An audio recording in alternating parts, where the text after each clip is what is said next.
all heard the saying, money can't buy happiness. And I think it's largely true. Hoarding money or accumulating wealth for its own sake usually doesn't bring much pleasure. However, how you spend money can improve your relationships and well-being over the long run. This podcast will review 8 ways that spending money can create a happier life. Using it as a tool for creating rich experiences and connections can be the secret to getting more joy from your money. Welcome back. It's episode 942 of Money Girl. I really appreciate you spending some time with me. I'm Laura Adams, an award-winning author, on-camera spokesperson, money speaker, and founder of the Money Stack. That's my Substack newsletter. I've been providing personal finance tips and advice on this podcast weekly since 2008 with over 44 million downloads. You can learn more, ask questions, and sign up for the Money Stack at lauradadams.com. Newsletter subscribers automatically receive my Money Success Toolkit with the exact templates I use to manage money. So I hope you'll sign up and enjoy that. All right, let's talk about spending money to live a happier life. You know, the older I get, the more I realize that spending on certain things definitely brings me greater happiness than on others. For instance, the thrill of buying a new pair of shoes that I've been coveting, yeah, it's fun, but that thrill wears off pretty quickly, I have to say. You know, that thrill just doesn't last very long. So my goal is to think about allocating more of my financial resources to things that genuinely make me happy, you know, that give me more of a pleasure that lasts over the long term. So let's go through 8 ways that spending money may help you cultivate a genuinely happy life. Number 1 is spending money on improving your health. Spending money on anything that improves your health, like a gym membership, pickleball lessons, new running shoes, healthy food, or health-related apps is an excellent way to boost your happiness. I can say this is something I'm doing more of, and I really love it. You know, it is a sacrifice to, spend a lot on things like gym memberships. But if you're really using them and they really are bringing you joy, it can bring a long-lasting physical and mental happiness. Building your physical fitness can not only improve your mental health, but it can also save money by cutting healthcare costs over your lifetime. Staying active and feeling good are cornerstones of a happy life. Plus, you typically meet new people when you become more active in your community, and it can certainly keep you away from the doctor and maybe taking fewer medications that are going to cost money. The second way spending can make you happier is by buying back your time. Time is invaluable because we can't make any more of it. So spending money on services that save time can make you feel much happier than buying material possessions. For instance, paying for house cleaning, landscaping, and grocery delivery is worth the cost to me personally. Those are just my choices, namely because I don't like doing those things, but also because they take a lot of time, probably because I'm not very good at them, and I'd rather be spending my time on something else that I prefer, like cooking, walking, or playing tennis. Feeling like I have more time to do the things I enjoy helps me reduce stress. Plus, it makes me feel good to pay people who are experts in their field and maybe are making a living running a small business or doing side hustles. Anytime you can delegate work that you don't enjoy that costs less per hour than your income, it's a good trade-off. For instance, let's say you earn $100,000 a year. You can break that down to about $50 an hour. If you can pay a housekeeper or some other service professional to do work that you need done for less than $50 an hour, you're coming out ahead financially. Plus, you save time to do work that makes you money or maybe just to relax.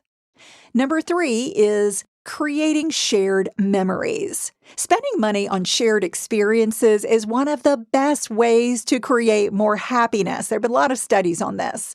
For instance, planning a trip, Planning a party, a special meal, or looking forward to a concert or reunion with a family member or friend allows you to anticipate the fun well in advance of the experience. Special get-togethers usually leave you with lasting fun memories, lots of pictures and reasons to reconnect with loved ones in the future. Number 4, improving social connections. Many special experiences, such as planning a party or a trip, can be costly. However, consider how relatively inexpensive events like taking a hike, going to lunch, or watching a movie can enhance your happiness simply by strengthening bonds with others. Sharing experiences and creating a sense of community is fundamental to a happy life. So don't think you need to spend a lot to create and share memorable moments with other people. Number 5, spending on giving. Being more generous is an excellent way to spend money and feel much happier. It doesn't matter if you give a server a generous tip for great service, you treat a friend to a cup of coffee, or you make a large anonymous donation to a charity that you believe is doing essential work. When you can afford to spend money on other people or organizations, it can create a surprisingly powerful boost in your happiness. Giving reinforces social connections and the perception of ourselves as being helpful and caring people. Giving can be even more satisfying when you see the direct impact of your contribution, like giving to a local charity where you see positive results in your community, or you see that money's going to a cause that's especially meaningful to you and your family. Number 6, learning something new. Spending money on experiences that allow you to learn something new or feel challenged can enhance your happiness. It could be taking a class to learn a new language, playing a musical instrument, or trying a new sport or hobby. Spending money on self-development is always a wise investment because it typically enhances your confidence and your self-esteem, which can be a deeply rewarding experience. Additionally, it provides a break from your routines and just the daily demands of life. Number 7, saving for the future. I believe that saving is just spending on your future self. Those with a financial plan, like regularly investing 10% of their pre-tax income for retirement, are typically happier because they experience less worry and stress about the future. So having any kind of financial plan, even if it's a modest one, can really improve your happiness and, your sense of well-being. And if you're unsure how to create a financial plan or create financial independence, don't miss a recent podcast called How to Retire with Over $100,000 of Annual Income.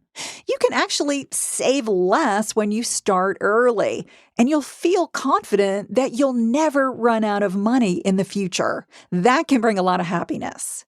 And number 8, creating a legacy. The desire to leave a legacy is a common aspiration that can significantly enhance your happiness and well-being. It's about transcending yourself and giving to future generations so they benefit long after you're gone. Your legacy could be leaving money to family, friends, or organizations. Or it could be about the choices you make now to contribute to something bigger, like spending time mentoring a young person, volunteering in your community, or organizing an annual family reunion. You could leave a legacy by protecting and preserving the natural world for future generations by donating your time or money to organizations dedicated to environmental causes. Knowing that you're part of a bigger narrative, joining the present to the future, can make you feel significant and happier regardless of your wealth. That's all for now. I'll talk to you soon. Until then, here's to living a richer, happier life. Money Girl is a quick and dirty tips podcast, and we've got a great team. I want to thank Steve Rickyberg, audio engineers the show. Holly Hutchins is our director of podcast. Morgan Christensen is our advertising operations specialist, and Nathaniel Hoops is our marketing contractor.